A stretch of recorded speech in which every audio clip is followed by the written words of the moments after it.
Hello scholars. सो आज हम लोग देखेंगे calculating how we can calculate the content of the cells. Actually this content we have seen earlier also using formulas and functions. So will see some more in the same. सबसे पहले हम लोग formula के बारे में जानते हैं। Formula क्या है? तो फार्मूला कहते हैं it's the combination of the operands and the operators. Okay, और ऑपरेंड्स जो होता है वो एक्चुअली सेल को रेफर करता है।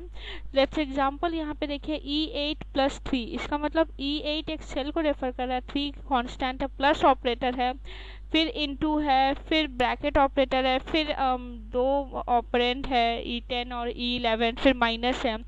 और फार्मूलाज जब भी स्टार्ट करते हो तो हमेशा वो इक्वल टू साइन से ही स्टार्ट करोगे, और फार्मूला यूज़ नहीं करना है तो उसके बदला हम लोग फंक्शन भी यूज़ करते हैं। प्री डिफाइंड फंक्शन होता है, उसको आप यूज़ कर सकते हैं। जैसे यहाँ पे हमने बताया कि जो इवैल्यूएशन होता है, ऑपरेटर और ऑपरेंड तो आप लिखे हुए हो, रखे हो, लेकिन जो इवैल्यूएशन होता है फार्मूलाज का वो हमेशा लेफ्ट से राइट की तरफ मूव करता है। फॉर एग्जांपल एक फार्मूला आपको एंटर करना है, तो आप उस सेल को क्लिक किए, वहाँ पे आप इक्वल टू साइन लगाए, उसके बाद आप जो फार्मूला लगाना है वो लगाइए और फिर से एंटर की प्रेस कर दीजिए। जैसे ही आप एंटर की प्रेस करोगे वो कंटेंट आपका फार्मूला एग्जीक्यूट होगा और अकॉर्डिंगली आपका रिजल्ट प्रोवाइड हो जाएगा।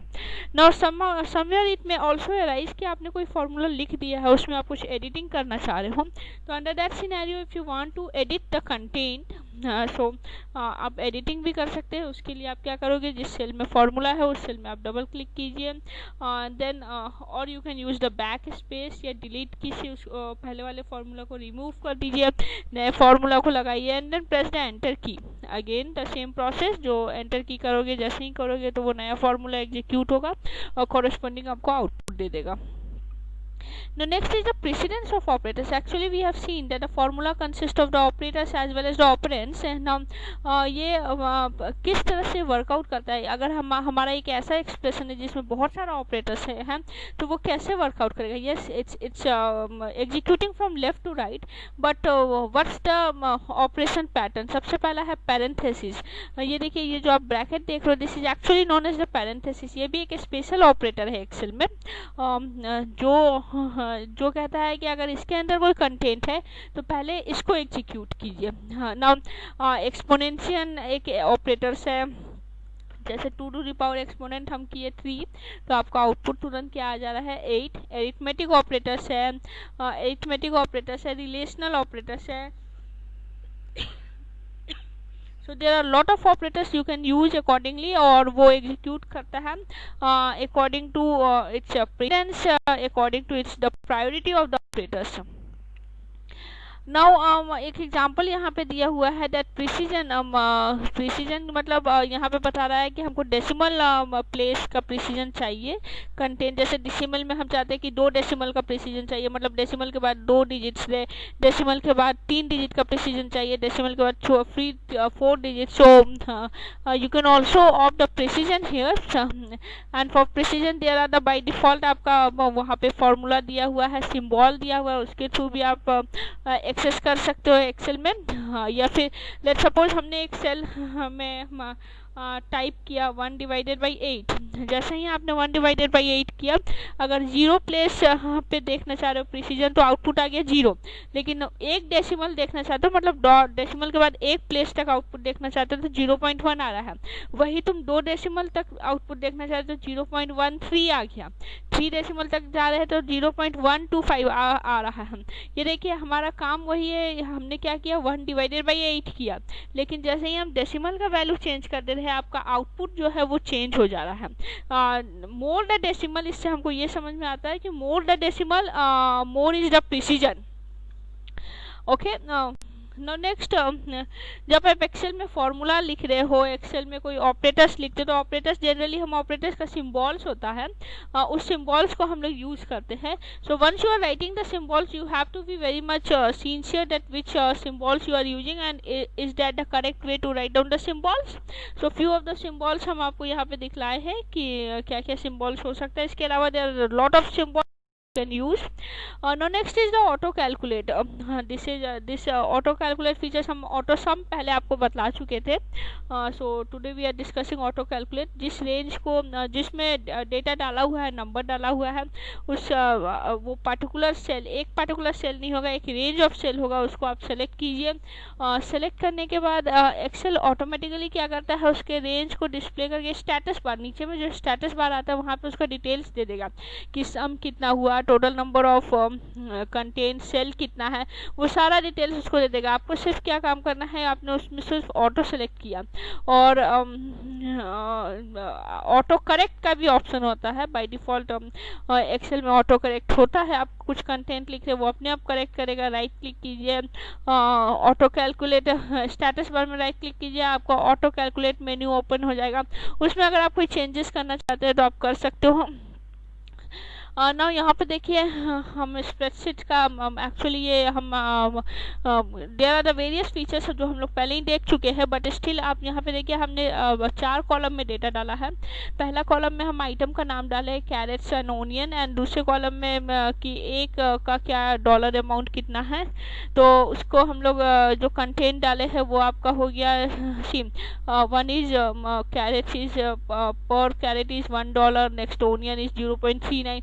क्वांटिटी अगर आपका दिया हुआ है तो टोटल अमाउंट कैलकुलेट हो गया. कैसे हुआ, सिर्फ हमने फार्मूला लगा दिया. हमने क्या किया, B2 इंटू C2 किया, उसको ड्रैग कर दिया तो वो आपको फार्मूला आ गया. सो उसके बाद आप चार्ट बनाना चाहे तो चार्ट जनरेट कर सकते हैं, जो हम लोग बाद में डिस्कस करेंगे चार्ट का ऑप्शन.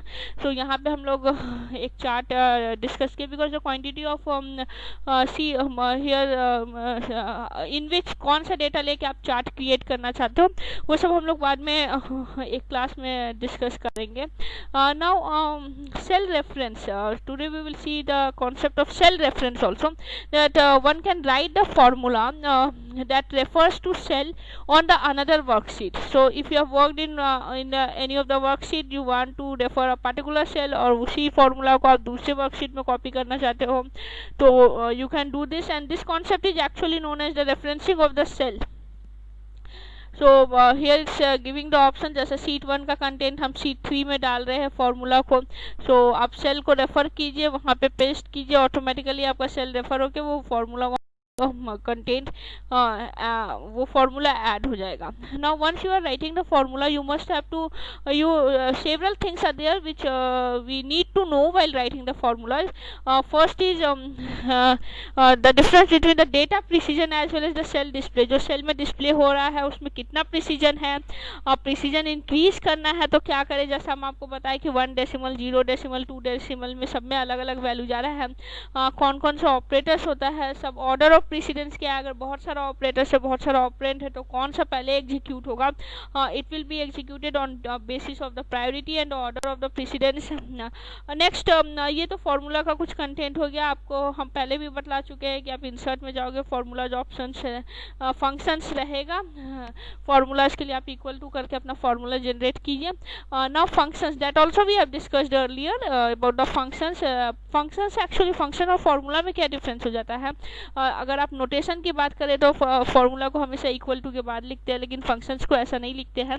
फंक्शंस को हम बहुत जनरल वे में इस तरह से समझा सकते हैं कि it's a pre designed formulas which has been designed already. You don't have to design, you have to just only pass the parameters over the functions, and these functions are used to perform a variety of calculations. It can be the arithmetic calculation, it can be the relational, anything. Okay, and you know, in Excel there are more than 100 functions.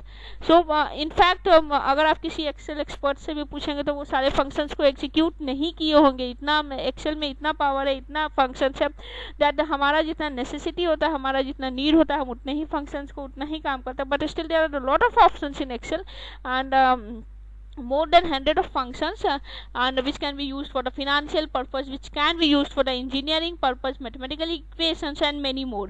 And once if you want to put any of the content, I mean any functions, you have to move to the insert, or if it varies from version to version, or the formula tab, there can be the formula tab also. Under that function library group में जाइए और सारे functions को आप category के अनुसार वहाँ पे फंक्शन रखा हुआ है. अरिथमेटिक फंक्शन अलग रखा हुआ है, लॉगरिथमिक फंक्शन अलग रखा हुआ है. जिस कैटेगरी का फंक्शन आपको चूज करना है आप वहां से चूज कर सकते हो. So that's today.